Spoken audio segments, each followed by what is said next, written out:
Universitas Syah Kuala adalah perguruan tinggi negeri tertua di Aceh.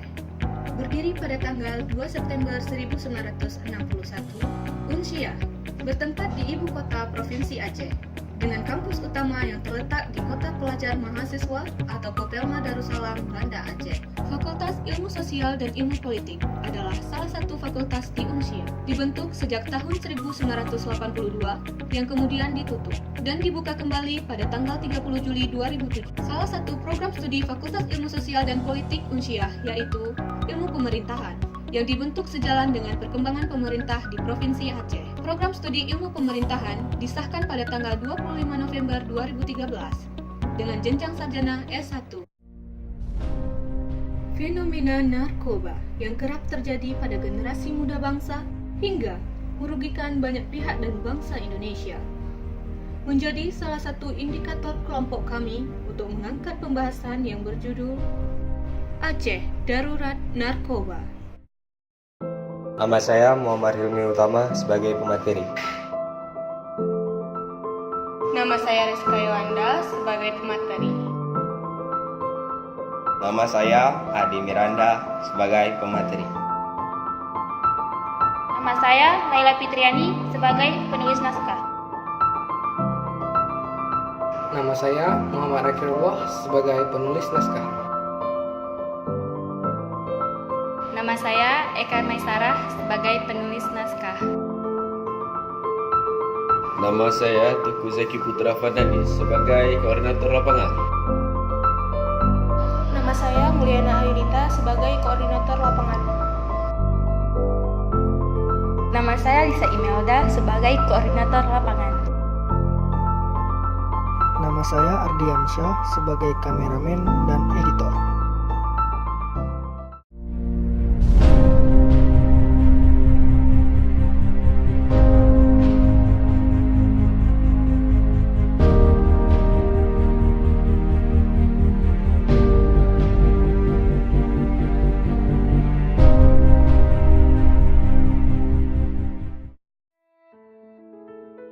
Narkotika menurut pasal 1 Undang-Undang Nomor 35 Tahun 2009 tentang narkotika merupakan zat, obat-obatan, tanaman baik sintetis maupun semi-sintetis yang mengakibatkan penggunanya mengalami hilang kesadaran. Narkotika terbagi ke dalam 3. Yang pertama itu ada golongan yang ke-1. Dalam golongan ini, narkotika hanya digunakan sebagai pengembangan ilmu pengetahuan tanpa adanya digunakan untuk terapi ataupun hal lainnya. Dan contohnya yaitu adalah ganja. Golongan yang kedua yaitu morfina. Dalam golongan yang kedua ini digunakan sebagai pengembangan ilmu pengetahuan dan juga sebagai alat terakhir untuk ilmu pengobatan. Golongan yang ketiga yaitu kodein. Dalam golongan ini digunakan sebagai terapi untuk pengobatan serta juga pengembangan ilmu pengetahuan. Kemudian selanjutnya ada psikotropika. Psikotropika merupakan zat atau obat baik alamiah maupun tidak sintesis dan juga merupakan salah satu jenis dari narkoba. Di dalam ini narkotika menyebabkan perusakan susunan syaraf dari si pengguna. Kemudian dampak yang akan ditimbulkan yaitu perubahan mental dan perilaku dari si pengguna tersebut. Dan yang terakhir yaitu ada zat adiktif. Zat ini merupakan zat-zat selain dari narkotika dan juga psikotropika yang dapat juga menyebabkan ketergantungan terhadap penggunanya. Contoh yang paling utama yaitu adalah rokok, minuman alkohol, dan obat-obatan ringan lainnya. Ada 4 efek yang dapat ditimbulkan pada pemakai narkoba. Yang pertama, halusinogen. Halusinogen itu adalah efek yang menimbulkan seseorang bisa berhalusinasi. Efek yang kedua adalah efek stimulan, yaitu yang menyebabkan kinerja jantung dan otak bekerja secara lebih cepat, yang menyebabkan rasa bahagia yang untuk sementara.